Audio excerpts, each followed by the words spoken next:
The mining station Kepler 442b hung like a metal tumor against the orange glow of its host star, its industrial arms extending into the asteroid field like the legs of a mechanical spider. Captain Marcus Chen pressed his face against the viewport of his single-seat reconnaissance craft, watching the alien ships that had surrounded the station 3 days ago. 17 vessels from the hegemony fleet, each one bristling with plasma cannons and particle beam arrays. The creatures inside those ships had given humanity an ultimatum: surrender the mining rights to this system, or watch every human worker die in the vacuum of space.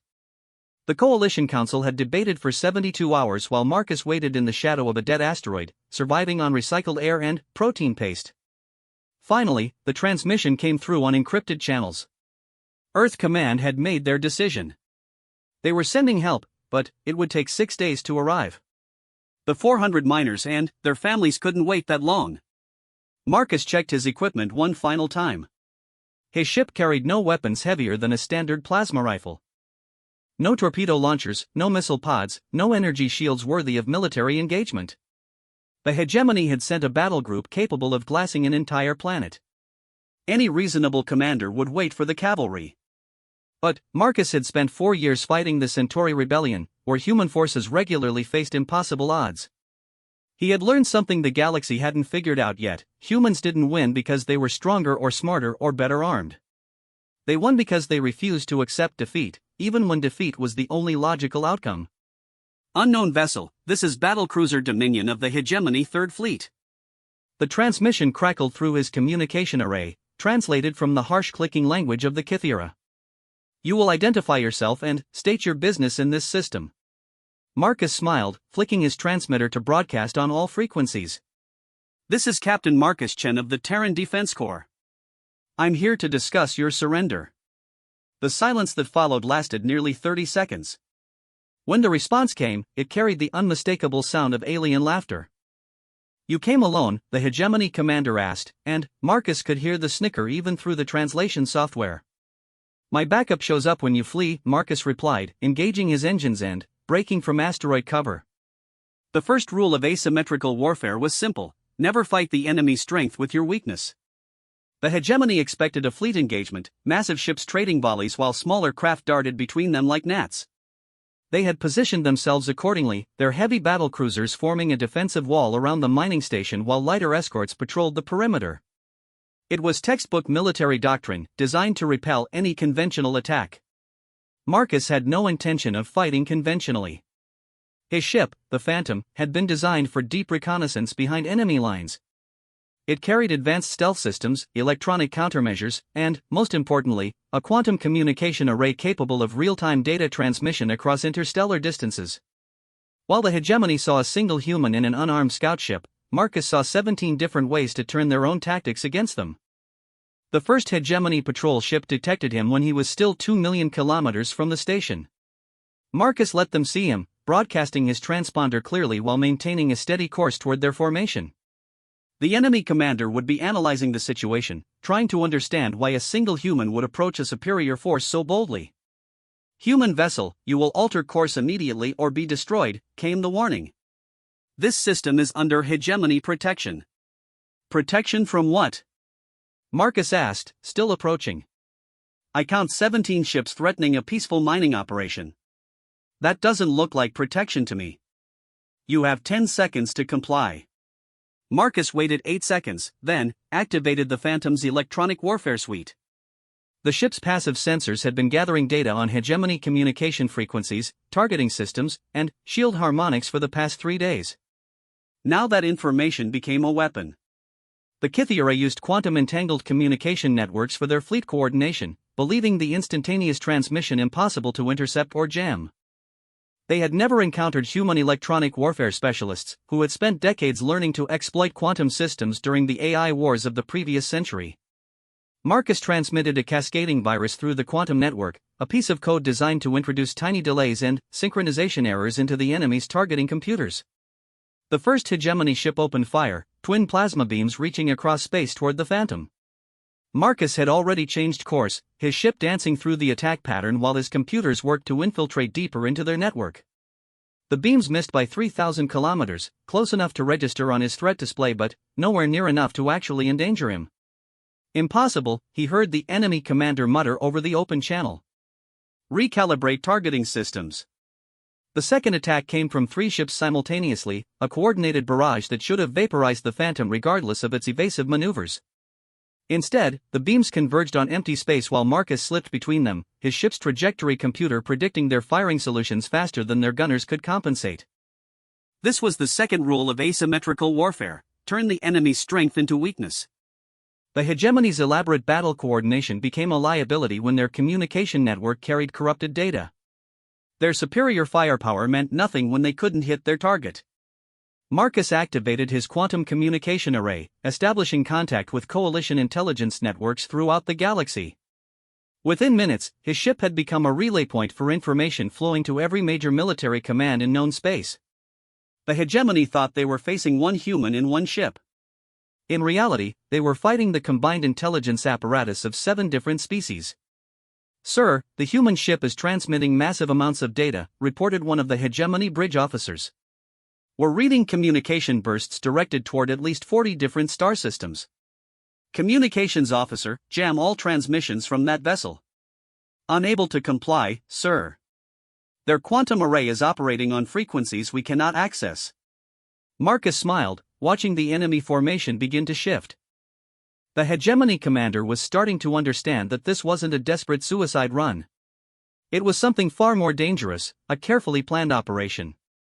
The Phantom dove toward the asteroid field, weaving between chunks of rock while plasma fire lit up the space around it. Marcus had memorized every major asteroid in this sector, plotting courses that took advantage of gravitational anomalies and magnetic fields. The hegemony ships pursued him, their larger size and more powerful engines giving them a significant speed advantage in open space. But space wasn't open here. The asteroid field created a 3-dimensional maze of obstacles, dead zones in sensor coverage, and gravitational eddies that could throw off targeting solutions. Marcus had been hiding in this field for 3 days, learning its secrets. The hegemony was flying blind. The third rule of asymmetrical warfare was about patience and preparation. While the enemy relied on superior technology and overwhelming force, humans excelled at making detailed plans and executing them with perfect timing. Marcus had spent those 3 days doing more than just gathering intelligence. He had been preparing the battlefield. Small explosive charges had been placed on specific asteroids, not enough to destroy them but sufficient to alter their orbital paths. Sensor drones had been positioned throughout the field, creating a real-time navigation network that only his ship could access. Most importantly, he had identified the exact gravitational resonance point where a small change could trigger a cascade effect throughout the entire asteroid field. "Sir, we're losing the human ship in the asteroid field," reported the hegemony sensor operator. "Multiple contacts, unable to distinguish between ship signatures and mineral deposits. Send in the escorts. Small ships to flush him out." For hegemony destroyers broke from the main formation, their sleek hulls designed for pursuit operations in complex environments. These were experienced crews, veterans of dozens of fleet actions. Under normal circumstances, they would have run down a single scout ship within minutes. Marcus triggered the first sequence of charges, sending 3 massive asteroids tumbling into new orbits. The destroyers scattered, their pilots avoiding collision while trying to maintain pursuit. That was exactly what Marcus had been hoping for. Scattered ships couldn't provide mutual support, and isolated vessels became vulnerable to techniques that wouldn't work against a coordinated formation. The lead destroyer came around a particularly large asteroid, its pilot confident that he had cornered his prey. Instead, he found the Phantom hanging motionless in space, directly between his ship and the mining station. For a moment, both vessels faced each other across 10,000 kilometers of empty vacuum. "Surrender now and you will be treated according to coalition prisoner protocols," Marcus transmitted. The hegemony pilot responded with weapons fire, twin particle beams lancing toward the Phantom's position. Marcus didn't try to evade. Instead, he activated a device that very few people in the galaxy had ever seen in actual combat, a personal deflector shield, powered by the same zero-point energy generators that drove human faster-than-light technology. The particle beams struck the shield and reflected directly back along their original trajectory. The hegemony destroyer's own weapons punched through its forward armor, disabling its primary gun turrets and leaving it drifting with massive hull breaches. "How?" the enemy pilot whispered over the communication channel. "Human engineering," Marcus replied. We build things that work. The second destroyer approached more cautiously, its captain having witnessed the fate of the first ship. This pilot tried a different approach, using guided missiles instead of directed energy weapons. The theory was sound: missiles could adjust their course to avoid reflection, overwhelming the humans' defenses through sheer numbers. Marcus let the missiles approach within 500 meters before activating the second phase of his plan. The sensor drones he had positioned throughout the asteroid field suddenly came online, each one broadcasting a perfect duplicate of the Phantom's sensor signature. Instantly, the space around both ships filled with dozens of identical targets. The missiles, designed to lock onto the strongest return signal, became confused. Some continued toward Marcus while others veered off toward Phantom targets. A few collided with asteroids, their explosions sending rock fragments spinning through space. The remainder flew past both ships entirely, disappearing into deep space. Multiple human contacts throughout the field, reported the destroyer's sensor operator. I'm reading ship signatures on every scanner. Marcus began moving again, his ship darting between asteroids while the sensor drones maintained their deception. To enemy observers, it looked like the asteroid field had suddenly become filled with human ships, each one identical to the original. The hegemony formation began to shift nervously as reports flooded their communication networks. "Sir, we're reading multiple human vessels throughout the system," came the report to the battlecruiser Dominion. "At least 30 ships, possibly more." The hegemony commander stared at his tactical display, trying to make sense of the conflicting data. His intelligence briefings had indicated that the nearest human fleet was 6 days away. How had so many ships arrived without being detected? "All ships, converge on the asteroid field," he ordered. "Whatever technology they're using, we'll overwhelm it with concentrated fire." This was exactly what Marcus had been waiting for. The fourth rule of asymmetrical warfare was simple: make the enemy commit their forces to the wrong battle at the wrong time. While the hegemony concentrated on phantom targets in the asteroid field, the real objective remained undefended. Marcus triggered the final sequence of explosive charges, sending the largest asteroid in the field tumbling toward the mining station. But this wasn't an attack on the human facility. Instead, the massive rock would pass between the station and the hegemony battlecruisers, creating a temporary shield that would block their line of sight. Now, Marcus whispered to himself, activating the quantum communication array at full power.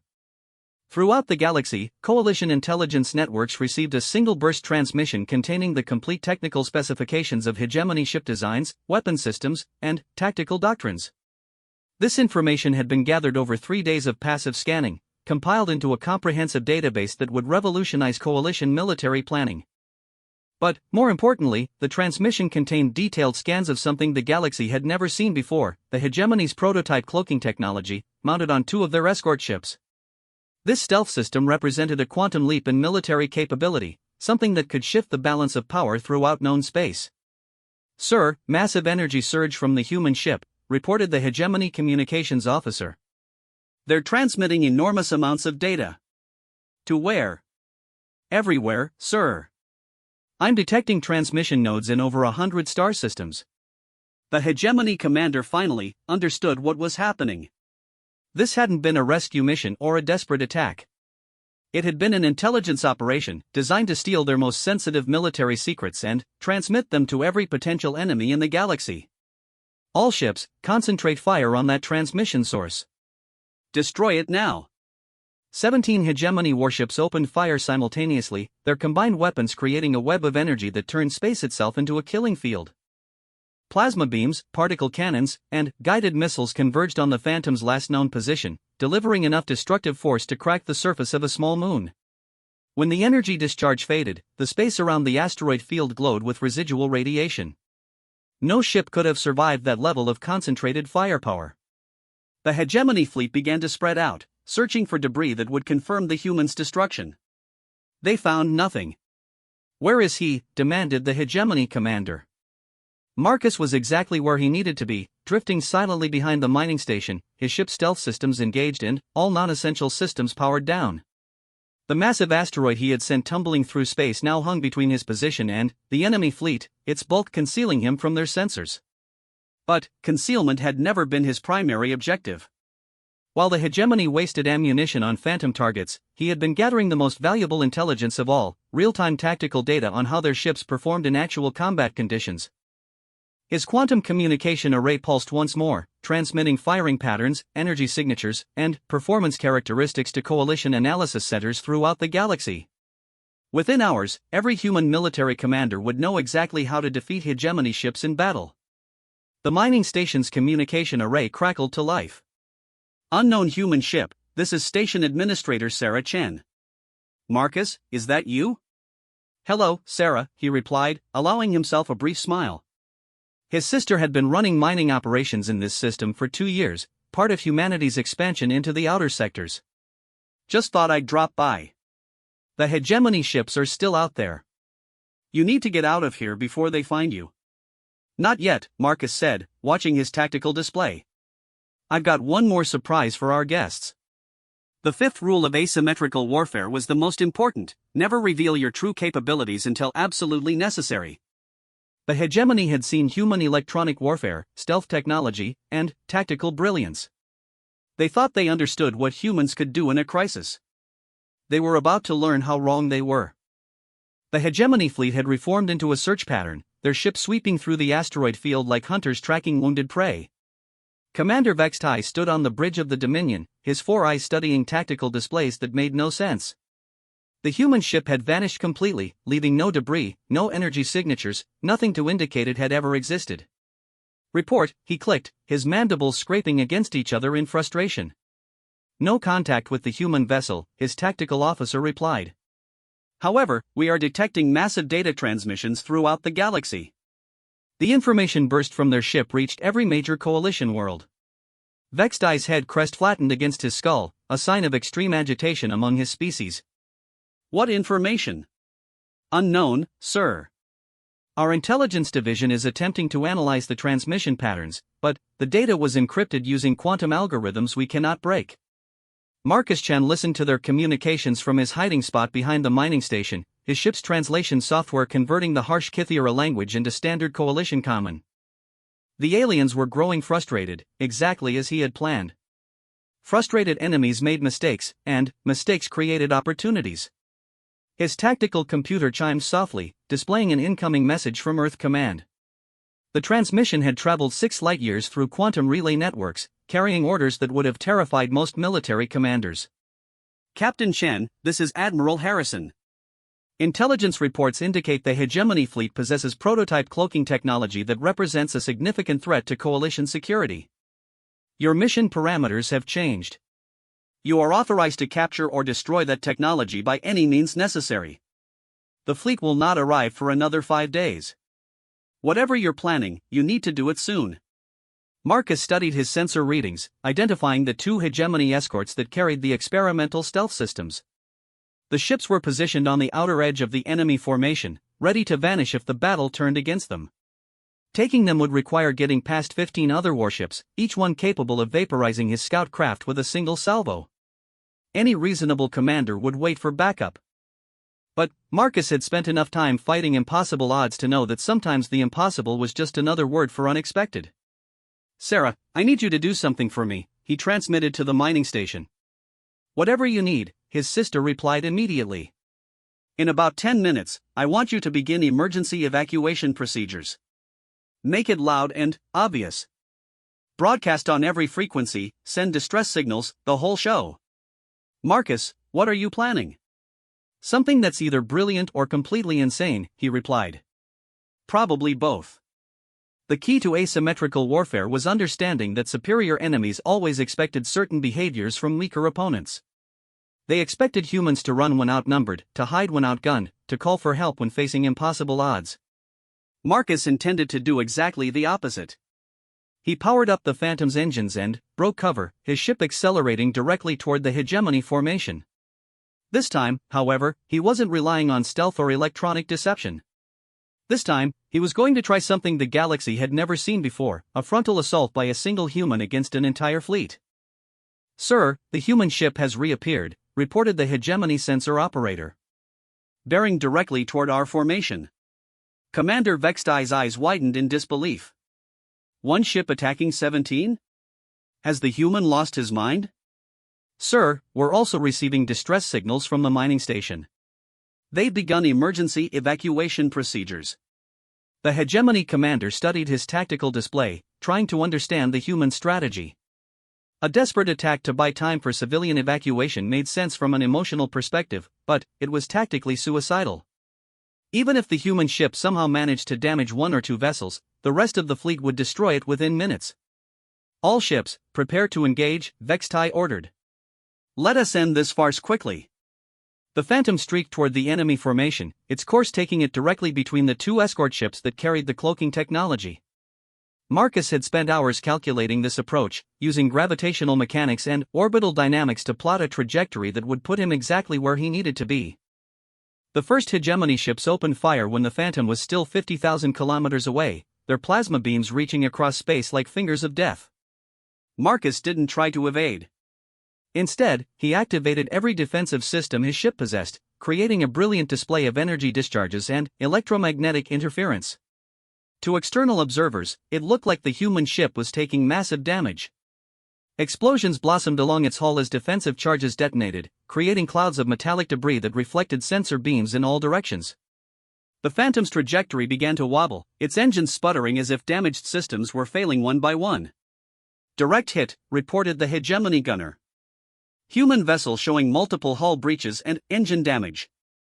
Marcus smiled, maintaining his ship's course while his computers registered each weapon's impact. The explosions weren't random, they were carefully choreographed special effects, designed to convince the enemy that their weapons were having the desired effect. Meanwhile, the Phantom's actual armor remained undamaged, protected by the same deflector shields that had defeated the destroyer's particle beams. But deception wasn't his primary objective. While the hegemony concentrated on what they thought was a dying ship, Marcus was gathering detailed sensor readings on their cloaking technology. Every energy signature, every quantum fluctuation, every particle emission was being recorded and analyzed by his ship's computers.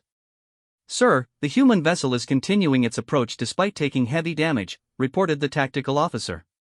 "Current course will bring it within 5,000 kilometers of our formation." "Impossible," Vextai clicked. "No ship can survive that level of concentrated fire." The Phantom reached the closest point of its approach, passing between the two cloaked escorts like a meteor streaking through space.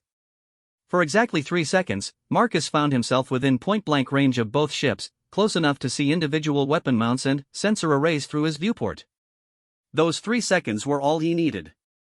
The Phantom's quantum communication array fired a concentrated burst transmission directly into the nearest escort ship's communication systems. The signal contained a computer virus specifically designed to exploit Kythera quantum networks, a piece of code that would spread through their ship systems like digital cancer. But this wasn't an ordinary virus. Human programmers had spent decades studying captured hegemony technology, learning how their computers processed information and stored data. This particular virus was designed to do something unprecedented: steal the complete technical specifications for their cloaking technology and transmit it back to the attacking ship. "Sir, we're experiencing computer malfunctions aboard the Shadowhawk," reported the escort ship's captain. "Multiple systems showing cascade failures." "What kind of malfunctions?" "Unknown, sir. Our technical staff has never seen anything like this." Marcus watched his tactical display as the virus spread through the escort ship's networks, copying terabytes of classified data in seconds. The Kythera had built their computers to be resistant to conventional attacks, but they had never encountered human cyber warfare specialists. During the AI wars of the previous century, humanity had learned to fight digital opponents that could think faster than any biological brain. They had developed techniques for attacking computer systems that were literally beyond organic comprehension. Now those same techniques were being used against alien technology. "Data transfer complete," his computer announced. Cloaking technology specifications downloaded. The second phase of Marcus's plan activated automatically. While the first escort ship struggled with system failures, the Phantom's electronic warfare suite targeted the second cloaked vessel. This time, instead of stealing information, the virus was designed to destroy it. Catastrophic failure in the Dark Hunter's main computer core, came the panicked report. "All systems shutting down." Both escort ships suddenly appeared on every sensor in the hegemony fleet as their cloaking systems failed simultaneously. The previously invisible vessels hung in space like ghosts made solid, their stealth technology completely disabled. Commander Vextai stared at his tactical display in horror. The most advanced technology in the hegemony arsenal had been defeated by a single human ship that was supposedly taking heavy damage from their weapons fire. How? He whispered. Marcus answered by dropping all pretense of being damaged. The Phantom's engines roared to full power, its hull shedding the fake debris that had concealed its true condition. The ship that had appeared to be dying was revealed as completely intact, its weapons systems coming online for the first time in the engagement. You wanted to know how one human could fight an entire fleet, Marcus transmitted on all frequencies. Let me show you. The Phantom fired its first shot, a single plasma bolt that struck the disabled Shadowhawk precisely in its main reactor housing. The escort ship vanished in a brilliant explosion that sent shockwaves through the surrounding space. Before the hegemony ships could react, Marcus fired again. The second plasma bolt found its target in the Dark Hunter's weapon systems, disabling the ship without destroying it. He wanted prisoners, evidence of what human forces were capable of accomplishing when properly motivated. Impossible! Vextai screamed. That ship has been taking concentrated fire for 10 minutes. How can it still be operational? Sir, I'm reading energy signatures from the human vessel that don't match any known technology, his science officer reported. Their defensive systems are operating on principles we don't understand. Marcus activated the quantum communication array once more, this time transmitting the stolen cloaking technology directly to Earth Command. Within minutes, human engineers would be analyzing hegemony stealth systems, learning how to counter them and, eventually, how to improve upon them. But he wasn't finished yet. The mining station was still under threat, and 400 human lives remained in danger. The hegemony fleet still possessed overwhelming firepower, even without their escort ships. All vessels, concentrate fire on the human ship, Vextai ordered. Maximum power, all weapons. 15 hegemony warships opened fire simultaneously, their combined weapons creating a storm of energy that would have vaporized any normal spacecraft. Plasma beams, particle cannons, and missile barrages converged on the Phantom's position, delivering enough destructive force to sterilize the surface of a planet. Marcus didn't try to avoid the barrage. Instead, he flew directly into it. The Phantom's deflector shields flared to brilliant life, creating a spherical barrier around the ship that absorbed and redirected the incoming energy. Plasma beams reflected off the shield surface, striking other hegemony ships with their own weapons fire. Particle cannon shots curved around the barrier, following impossible trajectories that sent them spinning into empty space. Sir, our own weapons are being turned against us, reported the tactical officer in disbelief. 3 hegemony destroyers took damage from their own reflected fire, their hulls breached by energy that had originated from their own gun turrets. The remaining ships ceased fire, their commanders afraid to continue shooting while their own weapons posed a greater threat than the enemy they were trying to destroy. Marcus used the respite to activate his ship's most advanced system, a gravitational manipulation device that human scientists had developed during their exploration of black hole physics. The device could create localized distortions in spacetime, bending the fabric of reality itself according to human will. Gravitational anomaly detected throughout the combat zone, reported the hegemony science officer. Reading massive distortions in local spacetime. The anomaly manifested as invisible hands that reached across space to grab hegemony ships, pulling them out of formation and sending them tumbling through space like toys in the grip of a giant child. Destroyers collided with cruisers, their navigation systems unable to compensate for gravitational forces that changed direction every few seconds. What is happening? Vextai demanded. Marcus provided the answer by appearing directly alongside the battlecruiser Dominion, his ship having somehow crossed 50,000 kilometers of space in the blink of an eye. The Phantom hung motionless next to the massive warship, close enough for the 2 crews to see each other through their viewports. Commander Vextai, Marcus transmitted. I believe we need to discuss new terms for this engagement. The hegemony commander stared through the bridge windows at the human ship that had just demonstrated technology beyond his understanding. Faster than light travel within a combat zone, gravitational manipulation, deflector shields that could reflect weapons fire, these were capabilities that his species could barely comprehend, much less counter. What are you? He whispered. Human, Marcus replied simply. We're the species that doesn't know when to quit. Throughout the combat zone, hegemony ships hung dead in space, their crews paralyzed by the realization that everything they thought they knew about human military capabilities had been wrong. The single scout ship that they had expected to destroy easily had systematically dismantled their entire battle group without taking a single point of actual damage.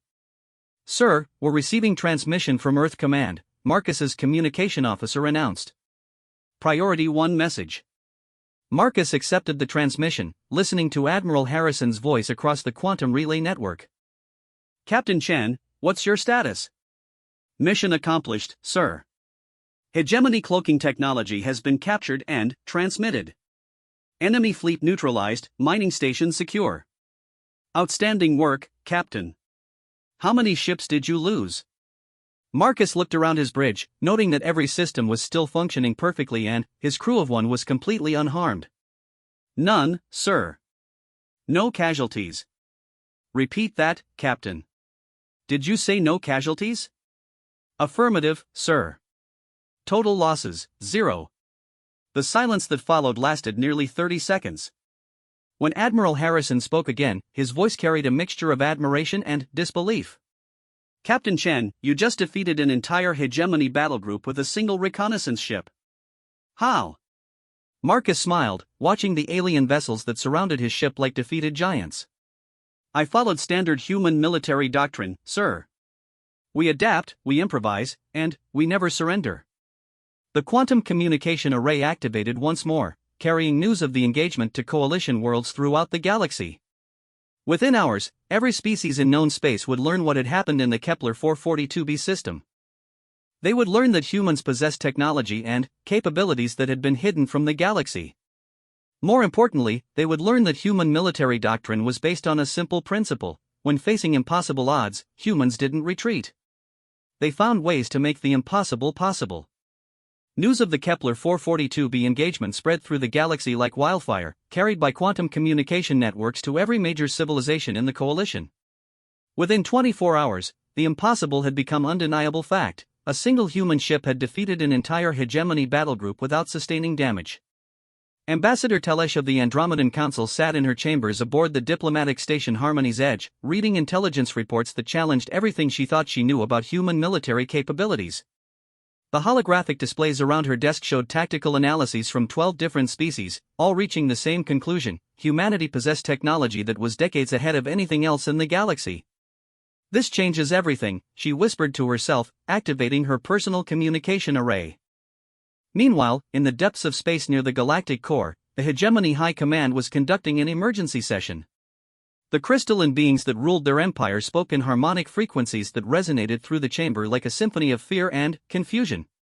The human ship demonstrated capabilities that violate known physics, High Commander Zefran sang, his crystalline body pulsing with agitated colors. Gravitational manipulation, energy reflection, instantaneous movement, these technologies should not exist. Yet they do exist, replied Science Minister Valthara. Our survivors report that the human captain referred to these capabilities as standard military doctrine. If this is true, then we have gravely underestimated their species. The recording of the engagement played on massive screens throughout the chamber, showing the Phantom's impossible maneuvers and devastating effectiveness. Every Hegemony commander in attendance watched their most advanced battle group being systematically dismantled by a single scout ship. What are our options? Zefran asked. Limited, Valthara admitted. Our intelligence networks have detected similar technology demonstrations on human worlds throughout coalition space. If these capabilities are widely distributed among their forces, conventional military action would be inadvisable. Back in the Kepler 442b system, Marcus Chen was conducting his own analysis of the engagement while his sister Sarah supervised the return of miners to their operational posts. The Hegemony fleet had withdrawn to the edge of the system, maintaining position but no longer threatening the mining station. "Marcus, I have to ask," Sarah said over the communication link. "What the hell just happened out there? Those ships were shooting enough firepower to level a city, and you flew right through it like it was nothing." Marcus smiled, checking the status of his ship's various systems. "Remember when we were kids, and you asked me why I wanted to join the military? You said you wanted to protect people." "That's part of it," Marcus replied. "But there was something else. I wanted to find out what humans were really capable of when we stopped holding back." The truth was more complex than his sister could know. The technology demonstrated during the engagement wasn't just advanced human engineering, it represented the culmination of 50 years of secret development programs that had been hidden from the galaxy and most of humanity itself. The deflector shields that had turned enemy weapons against their own ships were based on research into zero-point energy fields, technology that had emerged from humanity's first encounters with alien civilizations. When early human explorers discovered that most galactic species were centuries ahead in conventional physics, Earth's scientists had focused on unconventional approaches that other species had never considered. The gravitational manipulation systems came from humanity's unique relationship with artificial intelligence.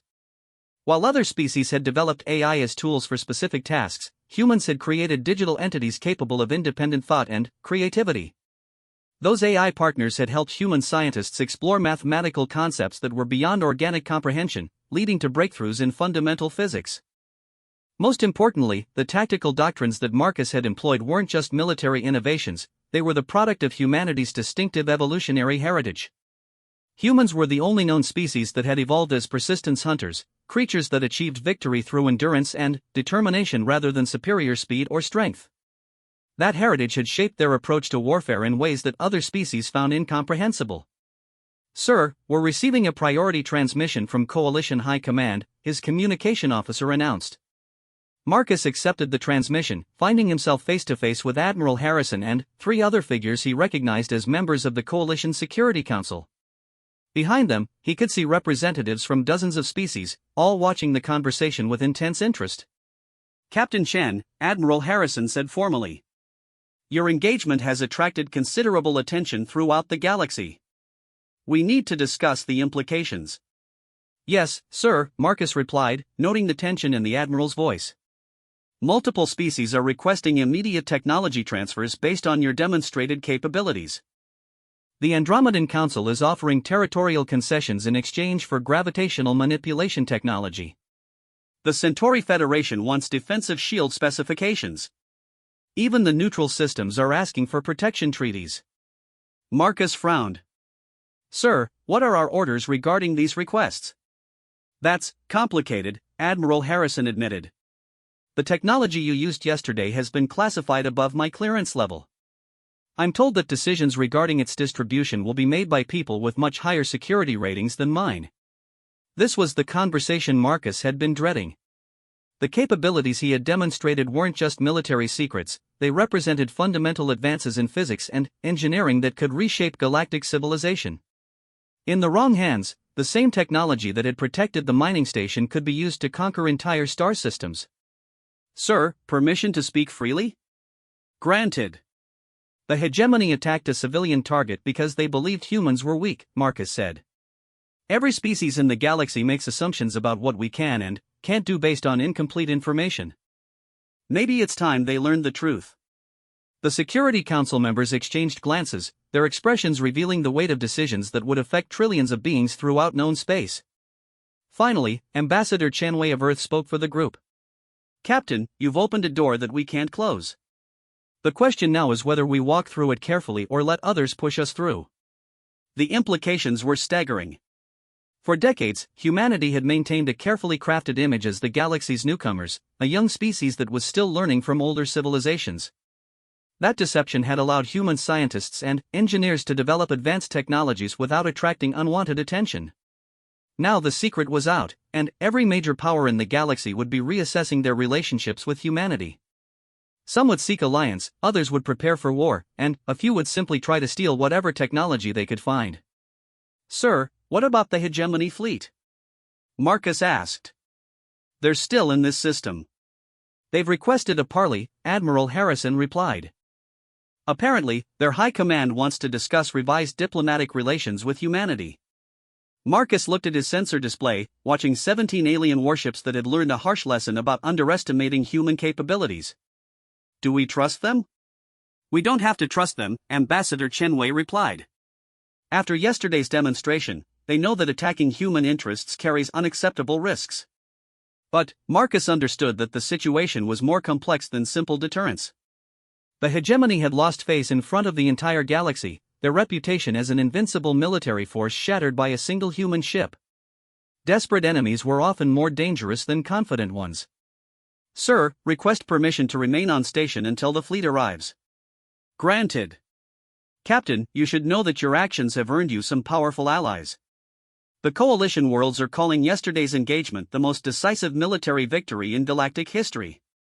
After the transmission ended, Marcus found himself alone on his ship, contemplating the consequences of his success. The mining station was safe, the hegemony threat had been neutralized, and human military capabilities were no longer secret. But he couldn't shake the feeling that he had started something that would be difficult to control. His quantum communication array chimed with an incoming message from an unexpected source, the hegemony battlecruiser Dominion. Commander Vextai appeared on his screen, the alien's 4 eyes reflecting something that might have been respect. Captain Chen, I request permission to come aboard your vessel. Marcus raised an eyebrow. That's unusual. What do you want to discuss? I want to understand how my entire battle group was defeated by a single ship, Vextai replied honestly. My career is over, my reputation is destroyed, but I need to know how you accomplished the impossible. The request violated every military protocol Marcus could think of. Allowing an enemy commander aboard his ship would be considered either an act of supreme confidence or complete insanity. But something in the alien's manner suggested that this conversation might be important. Permission granted, Marcus decided. But you come alone, and you submit to scanning for weapons or surveillance devices. An hour later, Commander Vextai stood in the Phantom's cramped bridge, his crystalline exoskeleton reflecting the soft light from the ship's control panels. Up close, Marcus could see that the alien leader was younger than he had expected, probably a rising star in the hegemony military who had been given an important mission as a test of his capabilities. Your ship is smaller than I expected, Vextai observed, studying the various systems with professional interest. We build for efficiency rather than intimidation, Marcus replied. Would you like some coffee? It's a human beverage. The alien accepted the offer, though Marcus suspected that Vextai was more interested in analyzing human biochemistry than enjoying the taste. They sat across from each other in the ship's tiny briefing area, 2 military officers from different species trying to understand an engagement that had changed both their careers. Tell me truthfully, Vextai said after sampling the coffee. How long have humans possessed these capabilities? Marcus considered the question carefully. Some of the technology has existed for decades. Other systems were developed more recently. The tactical doctrines are older. Older? We've been fighting impossible odds for as long as we've existed, Marcus explained. Every human military officer studies historical battles where small forces defeated larger ones through superior planning and execution. Yesterday's engagement was just another application of proven principles. Vextai's head crest flattened against his skull in confusion. You're telling me that the systematic destruction of my battle group was based on ancient military theory? Combined with advanced technology and careful preparation, Marcus confirmed. We spent 3 days gathering intelligence on your ship's capabilities. We analyzed your communication patterns, weapon systems, and tactical formations. By the time the engagement began, we knew more about your fleet than your own commanders did. The hegemony officer sat in silence for several minutes, processing this information. Finally, he spoke again. My species has conquered 17 star systems through superior technology and overwhelming force. We have never encountered opponents who could turn our own strengths against us. That's because you've never fought humans before, Marcus said simply. Will there be war between our species? Marcus shrugged. That depends on whether your leadership learns the same lesson you did. Humans don't want to conquer the galaxy. We just want to be left alone to build our own civilization. But, if attacked? Then, we respond appropriately, Marcus replied. Yesterday's engagement could have ended with the complete destruction of your fleet. Instead, I disabled your ships and captured your technology.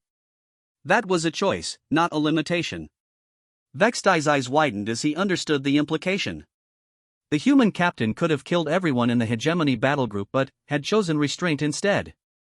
The demonstration of power had been carefully calculated to achieve specific objectives without unnecessary casualties.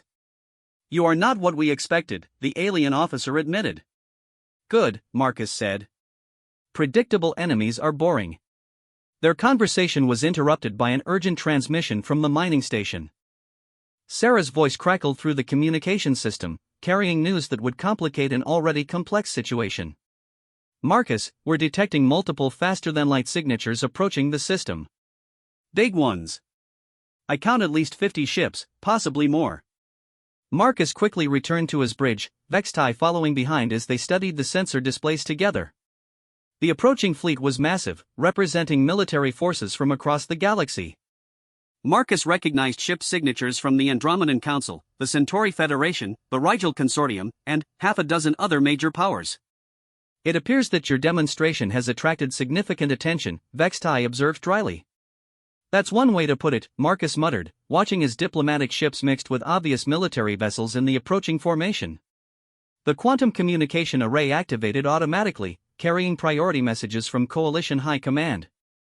Admiral Harrison's image appeared on the main screen, his expression grim. Captain Chen, you need to get out of that system immediately. We're reading approaching fleets from 18 different species, and not all of them are friendly. Sir, what about the mining station? The fleet will arrive in 4 days to provide protection. Until then, you're our only military presence in the system. Marcus looked at the tactical display, counting ships that represented more firepower than most planetary defense forces. If these fleets decided to fight each other over access to human technology, the mining station would be caught in the middle. Sir, request permission to remain on station. Captain, you're one ship against 50. Even with your capabilities, those odds are impossible. Marcus smiled, glancing at Commander Vextai, who was listening to the conversation with obvious interest. Admiral, yesterday I was one ship against 17, and everyone said those odds were impossible too. This is different, Captain. These aren't just military vessels. There are diplomats, scientists, intelligence operatives, and probably a few species we haven't identified yet. The situation is about to become extremely complicated. Then, I guess it's time to find out what humans do when things get complicated, Marcus replied, cutting the transmission. Commander Vextai studied the approaching fleet signatures with professional interest. Captain, I believe you are about to discover whether your species' reputation for achieving the impossible extends beyond single combat engagements. Marcus nodded, watching 50 alien ships drop out of faster-than-light travel at the edge of the system. Each vessel represented a different agenda, a different set of objectives that might or might not be compatible with human interests. Commander, he said to his alien guest, I think you're about to get a very interesting education in human diplomacy. The approaching fleet spread across the Kepler 442b system like a vast metallic constellation, 50 ships representing 18 different species and countless hidden agendas. Marcus watched from the bridge of the Phantom as vessels that normally maintained careful distances from each other formed an uneasy gathering around the mining station. This is Admiral the Run of the Andromedan Council ship Celestial Harmony, came the first transmission. We request immediate conference with human military authorities regarding recent technological demonstrations. Before Marcus could respond, another signal cut across the communication channels. This is Captain Vornash of the Rigel Consortium battleship Prophet's Edge. We claim salvage rights to all hegemony technology captured in this engagement. Commander Vextai, still present on Marcus's bridge, made a sound that his translator rendered as bitter laughter. It appears that your victory has attracted the galaxy's scavengers along with its diplomats. Sir, Sarah's voice crackled from the mining station, we're being hailed by representatives from species I've never heard of. Some of them are demanding immediate access to our facilities. Others want to establish diplomatic embassies. One group is offering to purchase our entire mining operation for more money than I can count. Marcus studied the tactical display, noting the positioning of various fleets. The diplomatic vessels had formed a loose circle around the mining station, while military ships maintained combat formations at the edges of the system. Most concerning were 3 unmarked vessels that showed no identification signatures and remained outside the main gathering. Unknown ships, identify yourselves and state your business in this system, Marcus transmitted on all frequencies. The response came from multiple sources simultaneously, creating a cacophony of alien languages that strained his translation systems. Every species seemed to be talking at once, making demands, offering deals, or requesting information about human military capabilities. Computer, isolate individual transmissions, Marcus ordered, trying to make sense of the chaos. The artificial intelligence sorted through the competing signals, presenting them in order of priority. The first clear message came from Ambassador Telesh of the Andromedan Council, her image appearing on his main screen. Captain Chen, I represent the most senior diplomatic authority in this sector. We need to discuss the implications of your recent engagement with the Hegemony Fleet. I'm listening, Marcus replied. Your demonstration of gravitational manipulation technology violates the Treaty of Centauri, which prohibits the development of weapons capable of altering spacetime itself. The Council demands immediate inspection of your vessel and transfer of all related technical data. Marcus felt his jaw tighten. Ambassador, that treaty was signed before humanity joined the coalition. We weren't party to the agreement. Irrelevant, Telesh replied coldly. The treaty applies to all species within coalition space. Your compliance is not optional. Before Marcus could respond, Captain Vornash of the Rigel Consortium interrupted with his own demands. The reptilian being's scales rippled with agitation as he spoke. The Andromedans seek to monopolize human technology for their own benefit, Vornash hissed. The consortium offers fair market value for all captured hegemony equipment. We guarantee that any technology transfers will benefit the entire galactic community. By galactic community, you mean consortium member species, Ambassador Telesh countered. The Council has authority to regulate advanced technologies that pose threats to galactic stability. Marcus listened to the argument escalate, recognizing the pattern from dozens of similar disputes he had witnessed during his military career. Every major power wanted access to human technology, but none of them wanted their competitors to have the same advantages. Enough, he transmitted, cutting across both conversations. This system is under human protection. Any attempt to board our vessels or mining facilities without permission will be considered an act of aggression. The silence that followed lasted exactly 7 seconds before chaos erupted across all communication channels. Accusations, threats, and counteroffers flooded the airwaves as 18 different species tried to assert their authority over the situation. Commander Vextai observed the spectacle with obvious fascination. Captain, I believe you have just demonstrated why the hegemony considered conquest preferable to diplomacy.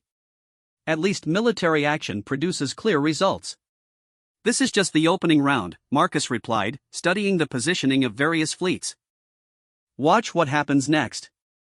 As if on cue, 3 new ships dropped out of faster-than-light travel at the edge of the system. These vessels were different from the others, sleek, heavily armed, and broadcasting no identification signals whatsoever. Sir, I'm detecting energy signatures that match hegemony stealth technology, his sensor operator reported. But these aren't hegemony ships. Marcus felt a chill run down his spine. Pirates. The galaxy's criminal organizations had been monitoring the situation, waiting for the perfect opportunity to strike. With multiple fleets arguing over jurisdiction and diplomatic protocols, security was compromised and valuable targets were everywhere. All vessels, this is the free trader Shadowhawk requesting permission to approach the mining station, came a transmission from the lead pirate ship, using stolen hegemony identification codes. Marcus recognized the deception immediately. The real Shadowhawk had been destroyed during his engagement with the hegemony fleet. These pirates were using captured technology and stolen identities to infiltrate the gathering. Negative, Shadowhawk. Maintain your current position and prepare for inspection. Unable to comply.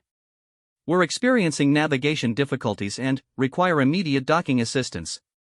The pirate ship began moving toward the mining station, its course calculated to bring it within weapons range of several diplomatic vessels.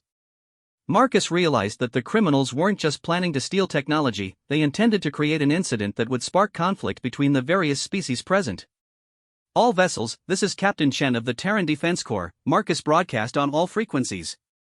We have hostile contacts approaching the mining station. All ships are advised to maintain defensive positions. Hostile contacts? Ambassador Telesh demanded. Captain, you cannot make unilateral military decisions in coalition space. Proper procedures must be followed. Those ships are pirates using stolen hegemony technology, Marcus replied. They represent an immediate threat to civilian lives. You cannot know that without proper identification protocols, Captain Vornash interjected. The consortium demands evidence before any military action is authorized. Marcus watched the 3 pirate ships continue their approach while diplomats debated procedures and protocols. This was exactly the kind of situation that human military doctrine was designed to address: clear threat, confused command structure, and innocent lives at stake. Computer, transmit all tactical data on those ships to coalition databases, he ordered. Flag them as suspected pirates using stolen technology. Transmission complete, the AI replied. Within minutes, the pirate ship's true nature became apparent as coalition intelligence networks identified the stolen technology and forged identification codes. But, by then, the criminals had reached their optimal attack position. "This is Captain Razak of the independent merchant vessel Shadowhawk," came the transmission, no longer bothering with deception. "All ships will stand down and prepare to be boarded. Any resistance will result in the destruction of the mining station." The pirates revealed their true capabilities as their ships decloaked, showing weapon systems that had been stripped from hegemony vessels and retrofitted onto civilian hulls. They had enough firepower to damage several ships before the diplomatic fleets could coordinate a response. "See?" Commander Vextai observed. "Your advanced technology is already being used against you." Marcus studied the tactical situation, counting the angles and distances involved. The pirates had positioned themselves cleverly, using the diplomatic ships as shields while threatening the mining station. Any direct attack would likely result in civilian casualties. "Sarah, begin emergency evacuation procedures," he transmitted to the mining station. "Get everyone to the underground shelters." "Marcus, what about you?" "I'm going to solve this problem." The Phantom broke from its position behind the mining station, accelerating toward the pirate ships while every diplomat in the system shouted protests and demands. Marcus ignored the radio chatter, focusing on the tactical problem in front of him. 3 ships, stolen technology, minimal training. The pirates had firepower but lacked the experience to use it effectively against a trained military opponent. They were counting on intimidation and the confusion caused by multiple competing authorities. "Unknown human ship, alter course immediately or we will destroy the mining station," Captain Razak threatened. Marcus smiled. "Go ahead. I dare you." The challenge confused the pirates, who had expected either surrender or negotiation. They had studied the previous engagement between Marcus and the hegemony fleet, learning that humans possessed advanced defensive technology. But they had also learned that humans seemed reluctant to cause unnecessary casualties. "You're bluffing," Razak replied. "You won't risk civilian lives." "Won't I?" Marcus asked, activating his ship's gravitational manipulation systems. The space around the mining station began to distort as invisible forces reached out to grab the 3 pirate ships. But, instead of crushing them or sending them spinning into space, the gravitational fields did something unexpected. They began moving the ships away from the civilian facility while simultaneously stripping away their stolen cloaking devices. "Impossible!" Razak screamed as his ship was pulled away from its target. "No one can control gravity with that precision." "You haven't been paying attention," Marcus replied, bringing the Phantom alongside the lead pirate vessel. "Humans specialize in impossible." The pirates opened fire with their stolen hegemony weapons, plasma beams and particle cannons reaching across space toward the human ship. Marcus didn't activate his deflector shields this time. Instead, he used the gravitational manipulation system to bend the incoming energy around his ship, creating a spectacular light show that illuminated the entire system. "Sir, the human is redirecting weapons fire using gravitational lensing," reported one of the pirate technicians. "I've never seen anything like it." Marcus guided the redirected energy toward specific targets on the pirate ships, using their own weapons to disable their propulsion systems and weapon arrays. Within minutes, all 3 vessels were drifting helplessly in space, their crews unharmed but their ships completely disabled. "This is Captain Chen to all vessels," Marcus transmitted. "The pirate threat has been neutralized. Coalition security forces are welcome to take custody of the prisoners." The response was immediate and overwhelming. Every diplomatic ship in the system began broadcasting claims of jurisdiction, demands for the pirates to be transferred to their custody, and requests for detailed explanations of the humans' tactical methods. Captain Chen, Ambassador Telesh called, "The Andromedan Council claims authority over these prisoners under coalition security protocols." "Negative," Captain Vornash interjected. "The consortium has jurisdiction over crimes involving stolen technology." "Both claims are invalid," declared Admiral Esekatar of the Centauri Federation. "Military crimes must be adjudicated by military authorities." Marcus listened to the arguments with growing frustration. The pirates had been defeated, the mining station was safe, but now every species wanted to claim credit for the resolution while gaining access to the prisoners' knowledge of stolen hegemony technology. Commander Vextai spoke quietly from his position at Marcus's side. "Captain, I believe this is what humans call a no-win scenario." "Actually," Marcus replied, "this is what we call an opportunity." He activated the quantum communication array, establishing connection with Coalition High Command while simultaneously broadcasting to every ship in the system. "This is Captain Marcus Chen of the Terran Defense Corps," he announced. "I hereby invoke Article 15 of the Coalition Emergency Powers Act, claiming temporary military jurisdiction over this system pending resolution of security threats." The silence that followed was deafening. Article 15 was a rarely used provision that allowed individual military commanders to assume authority during crises when normal command structures were compromised. It had been included in coalition law to address situations exactly like this one, multiple competing authorities creating paralysis while threats remained active. "Captain," Ambassador Telesh said carefully, "Article 15 requires approval from the Coalition Security Council." "Negative," Marcus replied. "Article 15 grants emergency authority pending Security Council review. That review can take up to 30 days. You cannot claim military jurisdiction over diplomatic vessels," Captain Vornash protested. "I'm not claiming jurisdiction over your ships," Marcus clarified. "I'm claiming jurisdiction over this star system and everything in it. You're welcome to leave at any time." The implications were staggering. By invoking emergency powers, Marcus had effectively declared the Kepler 442b system to be under human military control. Any species that wanted to remain would have to accept his authority, while those who left would forfeit any claims to captured technology or territorial rights. "This is unprecedented," Admiral Esikatar observed. "So was yesterday's engagement with the hegemony fleet," Marcus replied. "Humans seem to specialize in unprecedented situations." Commander Vextai made the sound his translator rendered as admiration. "Captain, I believe you have just demonstrated why your species has survived every challenge the galaxy has presented. You do not simply adapt to changing circumstances, you reshape them to your advantage." Marcus nodded, watching the diplomatic and military vessels throughout the system as their crews tried to process this latest development. Some would accept his authority and remain to negotiate. Others would leave and attempt to challenge his actions through coalition legal channels. But, for the next 30 days, the Kepler 442b system would be under human control. That would give Earth Command time to send reinforcements, establish permanent security arrangements, and, most importantly, set precedents for how humanity would interact with the galaxy going forward. "Sir," his communication officer announced, "we're receiving priority transmissions from 17 different species requesting immediate diplomatic conferences." Marcus smiled. "Tell them to get in line. I'll meet with everyone, but we're going to do this properly. One conversation at a time, under human protocols." The balance of power in the galaxy had just shifted, and Marcus Chen had moved humanity from being junior partners in the coalition to being an independent force that other species would have to take seriously. The question now was whether the galaxy was ready for humans to stop hiding their true capabilities. 28 days later, the Kepler 442b system had been transformed from a remote mining operation into the most important diplomatic hub in the galaxy.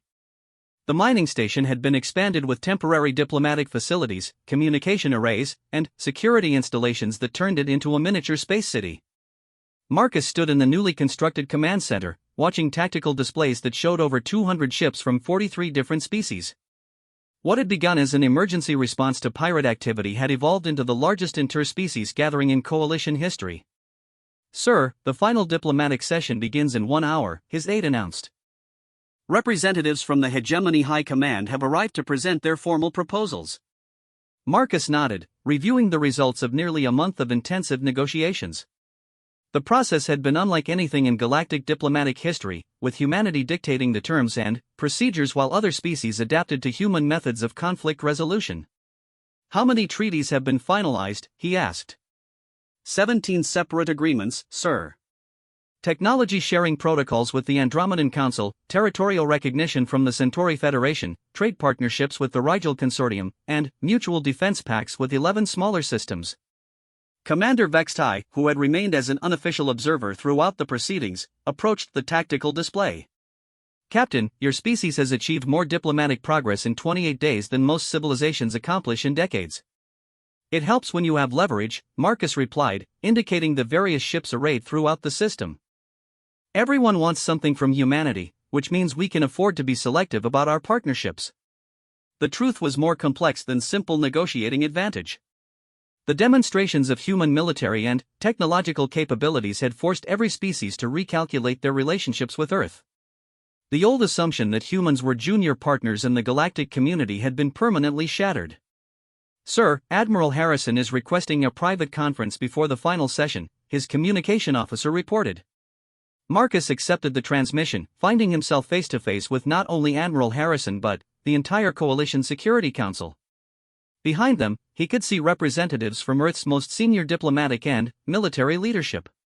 "Captain Chen," Admiral Harrison began formally, "on behalf of Earth Command and the Coalition Security Council, I want to congratulate you on achieving what many considered impossible, a peaceful resolution to a crisis that could have triggered galactic war."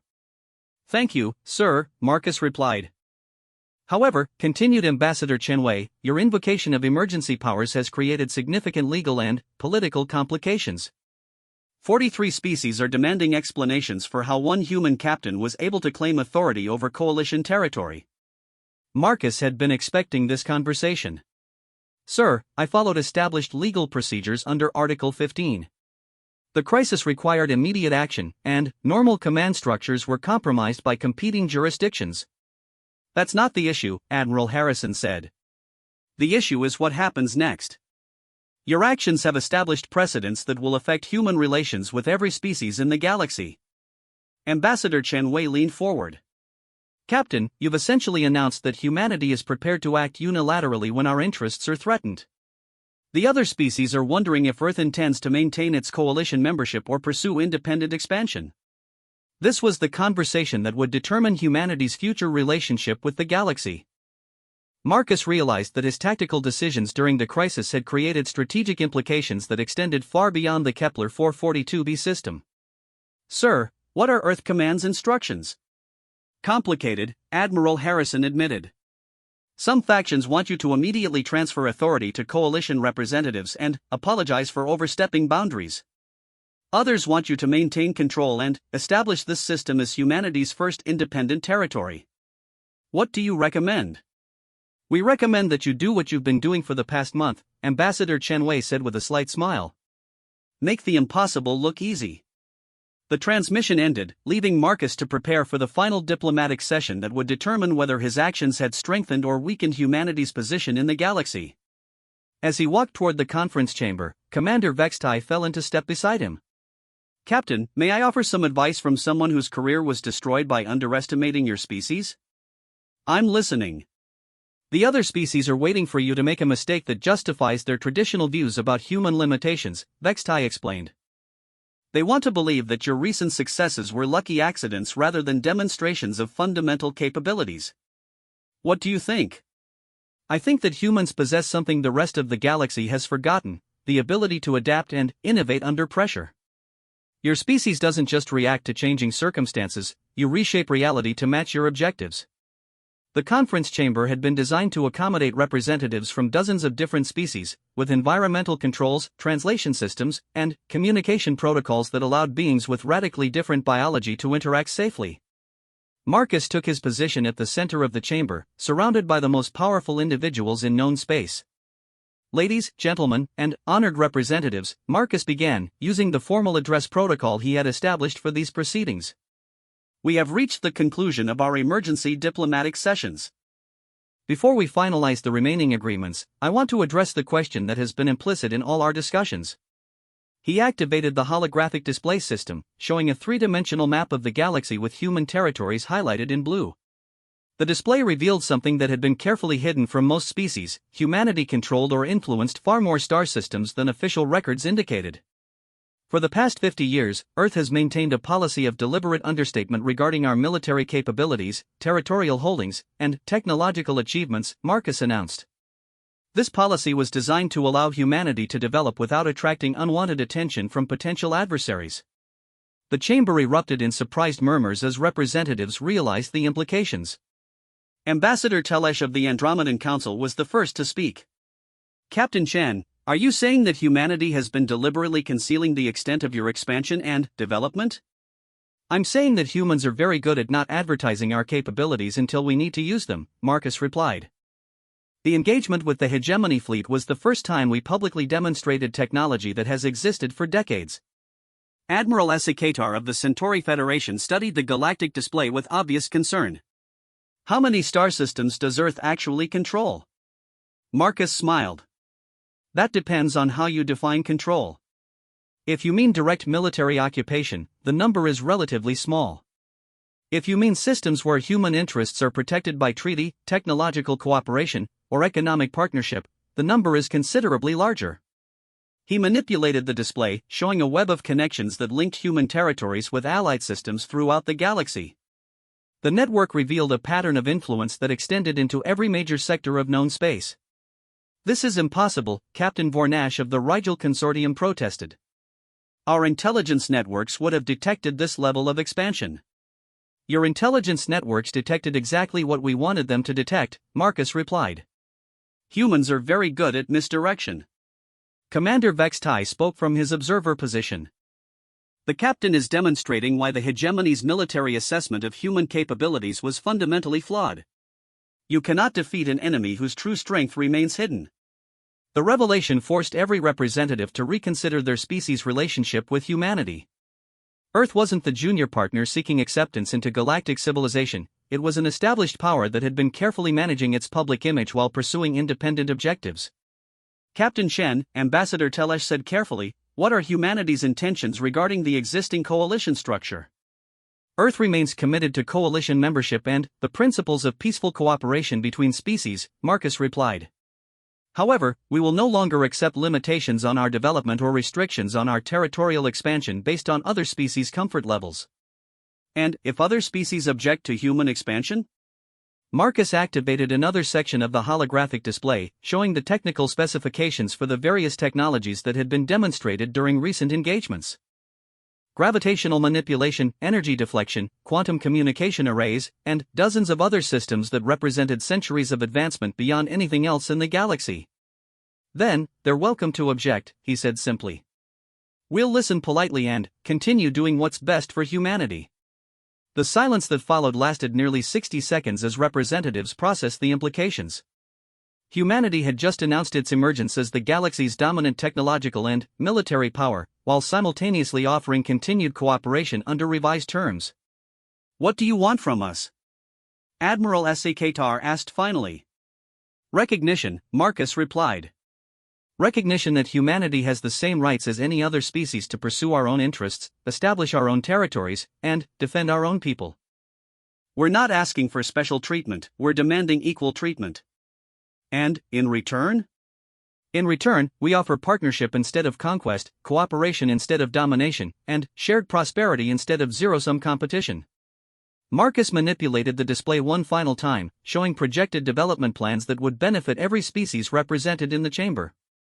Human technology could revolutionize everything from faster-than-light travel to planetary engineering, creating opportunities for expansion and growth that would benefit the entire galactic community. The choice is simple, he concluded. You can accept humanity as an equal partner in shaping the galaxy's future, or you can spend the next century trying to contain a species that has already demonstrated the ability to achieve the impossible. The vote, when it came, was unanimous. 43 species formally recognized humanity's expanded territorial claims, technological sovereignty, and military independence within the coalition framework. The age of humanity as junior partners in galactic civilization had ended. Marcus stood on the observation deck of the expanded mining station, watching as the various diplomatic fleets prepared to depart. The past month had transformed not only the Kepler 442b system but humanity's entire relationship with the galaxy. Commander Vextai joined him at the viewport, the former hegemony officer now serving as humanity's first alien military advisor. Captain, do you believe this peace will last? Peace is a process, not a destination, Marcus replied. There will be challenges, conflicts, and misunderstandings. But, now everyone knows what humans are capable of when we're properly motivated. And, what are humans capable of? Marcus smiled, watching the last of the diplomatic ships disappear into faster-than-light travel.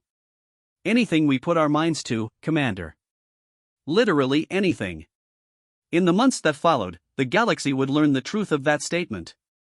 Human colonies expanded rapidly into previously unexplored sectors. Human technology revolutionized everything from medicine to manufacturing. Human diplomatic initiatives resolved conflicts that had persisted for centuries. But, most importantly, humanity had established a new principle in galactic relations: never underestimate a species that views the impossible as just another challenge to overcome. The message echoed through coalition space, carried by quantum communication networks to every civilized world. When humanity said, "My backup shows up when you flee," they weren't making an empty threat. They were stating a fundamental truth about human nature: that humans never fought alone, never surrendered when others depended on them, and never accepted defeat as the final answer. The galaxy was learning to be very careful about challenging a species that had turned the phrase "that's impossible" into "hold my coffee and watch this." Years later, when historians studied the events at Kepler 442b, they would identify it as the moment when humanity stepped out of the shadows and claimed its place among the galaxy's great powers. But, for Marcus Chen, it would always be remembered as the day one human proved that sometimes the best backup is the knowledge that your entire species refuses to let you fight alone. The human era of galactic civilization had begun, and the universe would never be the same.